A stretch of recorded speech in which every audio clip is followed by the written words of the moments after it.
OK, čau lidi, vítám vás tady už u třetího dílu tady z Brawl Stars a dneska tak tady mám jiný účet Fašto.cz, jelikož jsem si to chtěl prostě zkusit, tady mám jenom 900 trofejí, nějak jsem to zapnul a občas hrál, takže tady mám tenhle prostě začátečnický účet, takže jsme si mohli dát nějakou hru, třeba bychom mohli dát tady Duels, ty Brawlery se nechám a jdeme na to.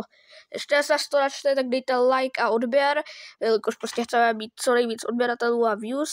A máme tady nějakýho týpka, takže mají Rozu, Mistra Pio a Biu.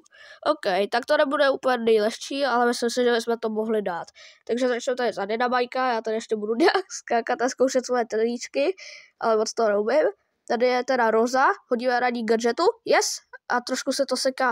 Dobrý, zabili jsme jí tou ultinou, takže to už máme jeden bod, jakoby, takže teďko tady je Mr. P. Tak doufám, že ten nebude nějak dobrý, i když jako je mytik, ale není tak extra dobrý, takže to bychom mohli dát. Yes, je na hit. Ne, musíme to backnout, taky nás celkem nahitoval. Ještě tam dává pin, tak dáme taky pin, takhle, OK. A teď na ně to hodíme, yes, trefilo ho to, easy. Takže teď už to je jenom Bia, tak to bychom mohli zabít rychle. Nebo tam bude asi z nich úplně nejsilnější, jelikož jako řekl mi, že má celkem dobrou ultinu a taky celkem dobrý střely, takže pojď, na ní hodíme ulty a easy lidi, jak to jsem čekal, mnohem těžší. Takže jsme vyhráli, takže asi půjdu do lobby. Stardrop, yes, tak třeba padne epic, mythic dokonce, OK, tak pojď, Brawler nebo skin. Ne, pin na Rozu, ale tak ujde to, lepší než nic, takže zatím čus.